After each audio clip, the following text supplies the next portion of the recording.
to Start Up to Stand Up. We're blessed this morning because we've got Romesh with us, and we're going to be going through some things that are extremely relevant for founders. Welcome. Hand over to you now, Romesh. Fantastic. Good morning, everyone. It's nice to see you all.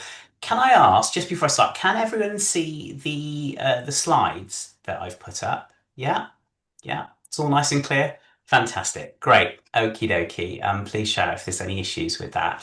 So yeah, thank you for all joining today. Really chuffed to have you here. Before I launch into the talk, I'll give you a very brief overview of myself, just for a little bit of context. I'm a top four qualified accountant. I've got FTSE 100 experience in various senior finance roles. And I've also got 20 years of FD, finance director experience at some successful startups. I'm now the founder of the FD Consultant, which offers part-time fractional consulting for startups, scale-ups, and SMEs in multiple sectors. My voice is slightly croaky this morning, so forgive me.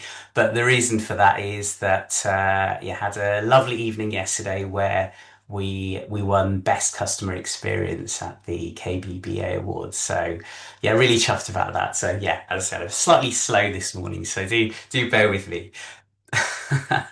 Thank Big you. congrats, Romesh. Thank you so much. Brilliant. Okay, so today's talk is going to focus on connecting with audiences and becoming visible. And I think podcasts are a really good way to achieve this. Firstly, by being a guest or by setting up on your own. So, um, I wanted to say, obviously, I'm a finance director. So if you do have any questions related to finance, I'm very happy to take those at the Q&A at the end. So, we don't need to limit questions just to the talk. So, so, as I said, I kind of want to talk about why podcasts are an extremely powerful tool for us as business owners and leaders. Um, so, why podcasts? I think they are a fantastic way of building credibility. They position you as an expert in your field.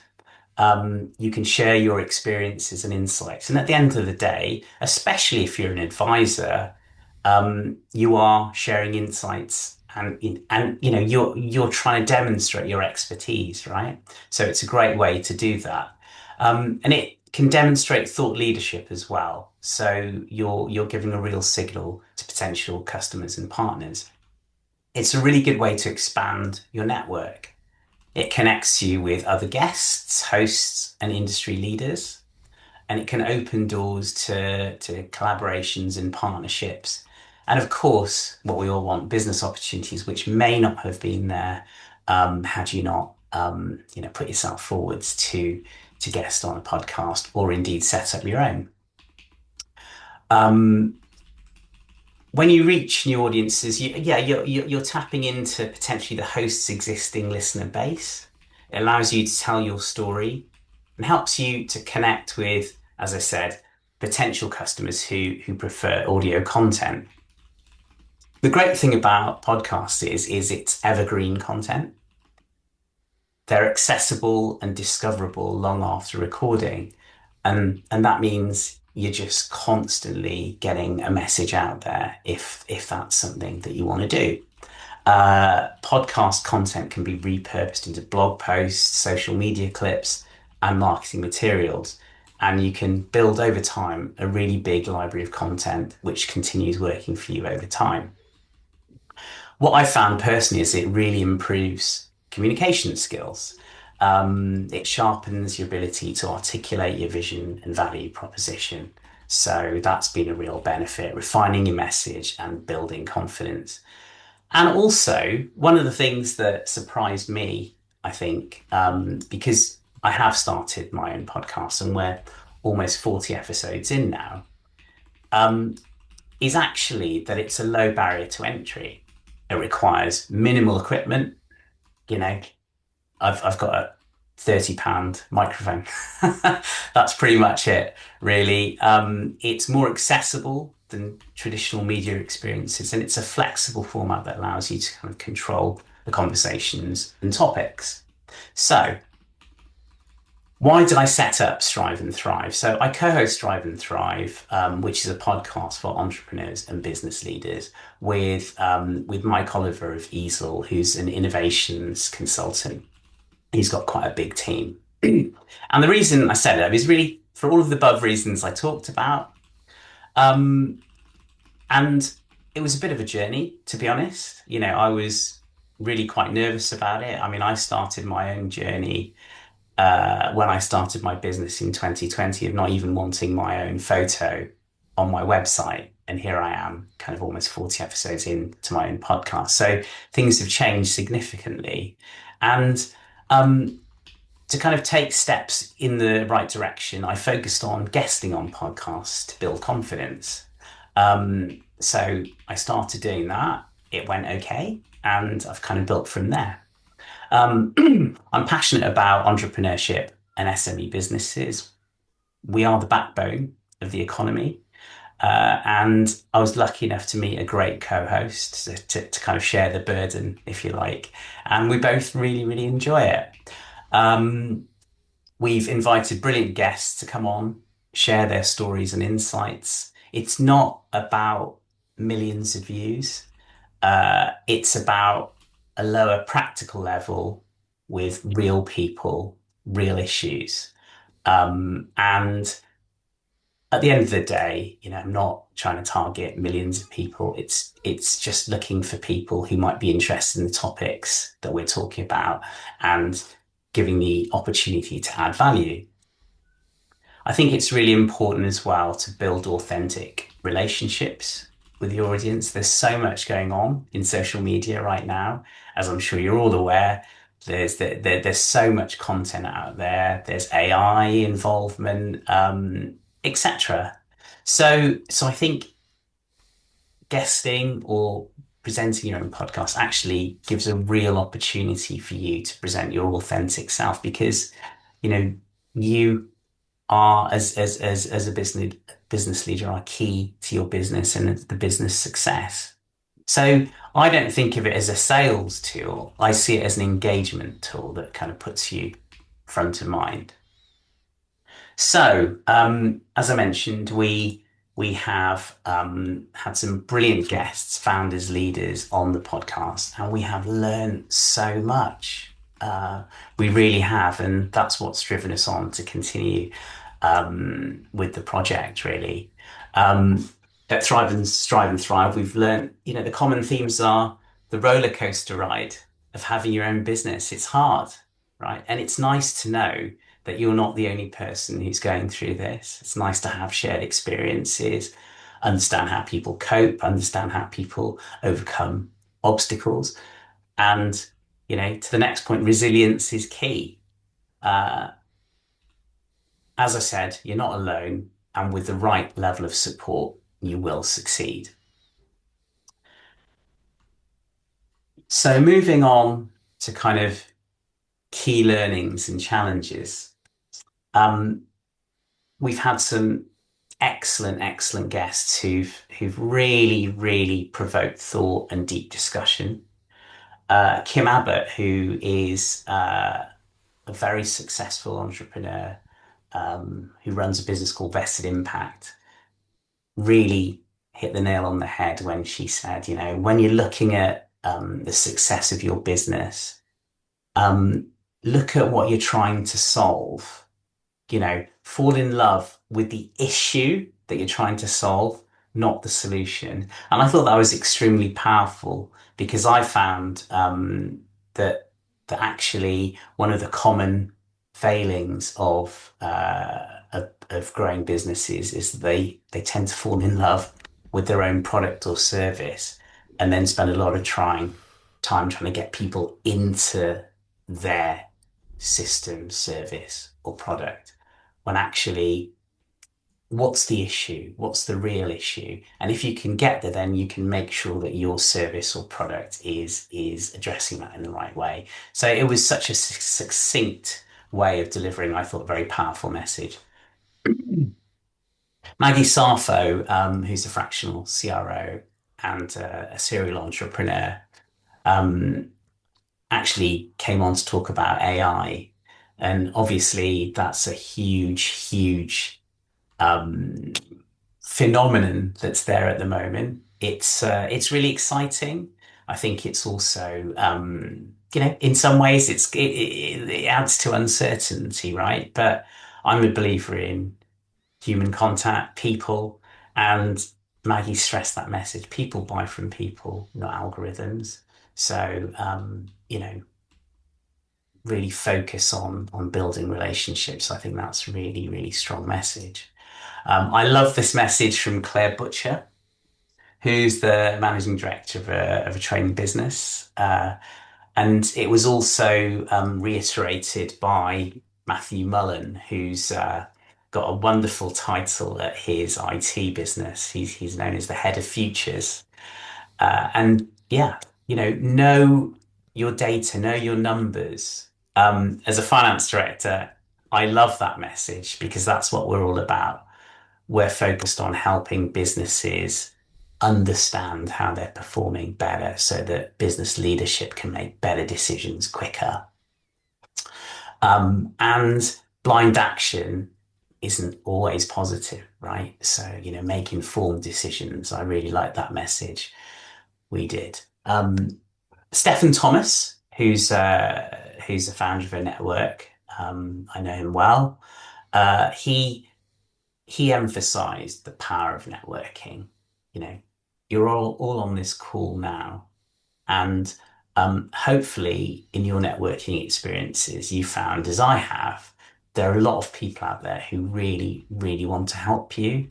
And when you find those people, keep hold of them, keep hold of them because they're gold dust. And I think it's really important to try and focus on helping others as well. That's always been my approach to networking. Reach out. How can I help you? And if someone can, help you in the future, that's fine. That's great. David King, who's the CEO of Lbox Communications, which is a sizable business based in London, has talked about eliminating the mundane, and he's combined that with AI. And what he talks about is as businesses grow, legacy systems, processes, workflows, they just kind of organically build on top of each other. That's the natural way of things. But actually, when you interrogate them and really think about them, there are probably a lot of things that people do in your organization, particularly if it's a bigger organization with many employees, that aren't necessary anymore, and they're just there because they've always been done. So it's an extremely powerful way to think about valuing time in the business, your time, your employees' time, and try and strip away things firstly that aren't necessary, as well as then focusing on automating and using the power of tools and artificial intelligence. Debbie Gilbert was really inspirational with sorry, next slide. Yeah, sorry, it's that. Yeah. She talks about knowing when you have a business, knowing what you want from the beginning or as early as possible. Being strategic is essential. And again, as a finance person, I'm a real believer in strategic thinking. If you don't know where you're going, how can you get there quickly? How can you build a successful business if you don't know what your overall objectives are? So I think it's really important to find the time to clarify that if that's something you haven't done already. Going back to the top there, Kate Mercer, who's an excellent consultant at a business called Leaders Lab. She talks about the fact that often as business leaders, founders, entrepreneurs, we spend a lot of time just working in the business, and it actually underlines what I've just mentioned with Debbie. And why are you doing it? And you've got to give yourself time to step back and be strategic. So work on the business as well as working in the business. I found that personally really hard because, life's busy and day-to-day business operations are busy, but really, really try and focus if you can. I've done it by blocking out bits of my calendar and forcing myself not to participate in other activities apart from strategic thinking. I found it quite powerful. Francis Holmes, who's the CEO of a business called Speak Out Revolution, actually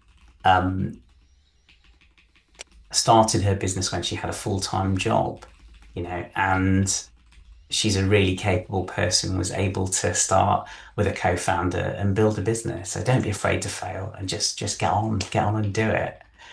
Callum Conde talks about regulated environments, and he's someone who really, because a lot of startups and scale ups fall into the trap of thinking that they can influence government policy quickly and spending a lot of time on it. Now, interestingly, Ollie's got a great story on that. Ollie Austin, who we all know, about how some of the messages he and his prior businesses were sending out, regarding regulation, actually got accepted and changed at government level, and that's brilliant. But these things take time, so I think take a long-term view. Do shout about things, of course, that are important for your business, but don't expect quick results because these things do take time. Uh, Another common theme that we see is create a great group of people, of trusted advisors, of people that you really can rely on your journey, because being a leader is a lonely place. And something I quickly mentioned a bit earlier, get going. You won't have all the answers at the start or even after 5 years. And it's important to step back and continue reevaluate. What was your original plan at the beginning? May have changed and evolved. That's okay. But it's just important to get started. I think that's important. So so really, to summarize, um, by hosting this podcast, I've been able to add to my experiences by really tapping into the great knowledge and experience of some fantastic people. Um, I think it's a very good thing to get involved in to promote yourself and your businesses, and I would highly encourage it. I just want to kind of um, just be realistic though, and put a word of caution in there. It's not quite as easy as people think. It isn't just about buying an expensive microphone. You know, what what we're trying to do is constantly try and learn and get better, basically. So I think you do need to put a bit of thought into it to put your best foot forwards. But if you are interested in this kind of approach, please do go for it. The benefits are massive. So yeah, that's my little talk. Thank you so much for your patience, for listening. I hope that was of value. And if you've got any questions, please give me a shout. Romesh, that's fantastic. Thank you very much. A lot of what you covered there are the reasons why we started Start to Stand Up, because being a founder is extremely lonely. It's isolating.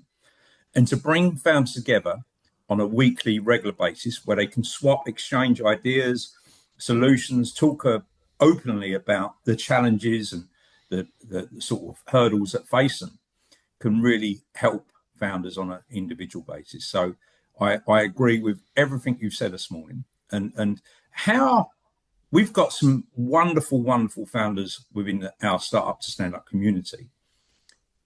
How could some of those, or how could we feature on your podcast? That's a question from me. It's a great question, Ollie. Please do reach out.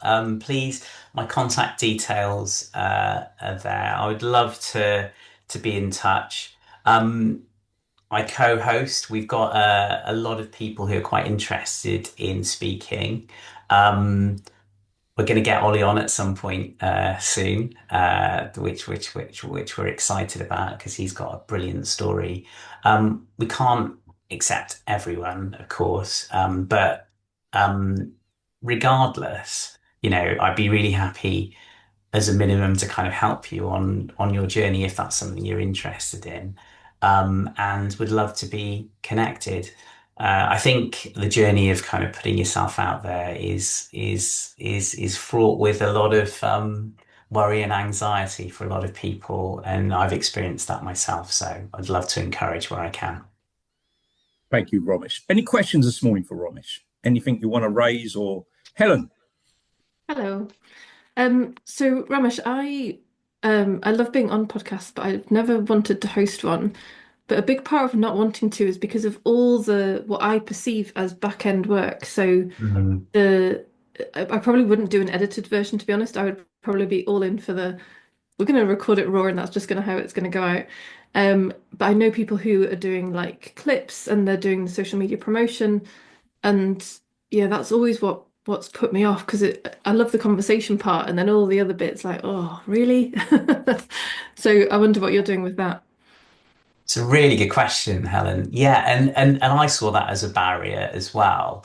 And to be honest, part of my comfort blanket was getting a co-host, which kind of spread the burden a little bit. To your point on editing and back end work, we don't edit. It's a it's a conversation we record, and we want to just embrace being real, raw, authentic. And so, yeah, there are the occasional, kind of slip ups, etc. But we kind of just tend to laugh it off, and also, sometimes the signal kind of drops for a couple of seconds, and we just kind of carry on because there are three of us in the conversation, which makes things easier. Um, and because we don't edit, we record and we're done essentially. So that's it. It's as I said, it can be as easy or as difficult as you choose to make it. But our focus is on just trying to improve the quality of the discussion, to Mhm. draw people in to really get their insights out. So how do you promote it then? Do you do clips or posts or yeah, what's the promotion part of it for you? We do. So we post about it on LinkedIn, on various social media channels. We post as to when the podcasts are going to go out. We do a podcast every couple of weeks because, to your point, it's just even even unedited, it does take time, it does take effort. So every 2 weeks works for us. We do have clips which we also post after the episode, and we kind of try and talk about some of the content as Mm. well. Yeah, so that's our approach. And what we found is that it just builds a kind of steady momentum. And one of the things I mentioned in the presentation is it's really not about millions of views. It's about building an engaged audience because ultimately a podcast is long form, right? So even, I mean, our discussions can go up to an hour, but even the shorter podcast, still 20 minutes, half that. That's a time commitment, isn't it? And you're just not going to get the numbers that you'll get on a quick clip, if you like. Mm. So that's fine. Yeah, makes sense. Thanks. Okay. Any additional questions for Romesh? Happy to answer any Dan, finance questions as well. Dan. Hi, Dan. Hi, I just wanted to say it's not really a question. I just want to say hi, Romesh. Very lovely to see you. And I just want to do a bit of a referral and say how amazing Romesh is. He's a lovely, lovely bloke. He's going to be doing some work with us at Pure One, hopefully in the future once we're in a position to do so. And I'd highly recommend him to anybody here. So I just wanted to quickly drop that in before I have to shoot. So yeah, Oh, oh, Dan, thank you so much. That's so kind, and it's lovely to see you. you too. Have a Catch up good soon. weekend. Thank you. Any other questions for Romesh? Any finance questions from anyone? I've got a question, Romesh. Go for it, Ollie. where have you got your inspiration for the podcast? Is there any particular favorite podcast you love listening to? What made you think, I'm going to start this podcast and we're going to do it? And I like that person's podcast. I like their style. I like their format and everything else. What was there a particular podcast that you've found inspirational? Okay, yeah. So I think it starts with a passion for trying to help and support SME businesses.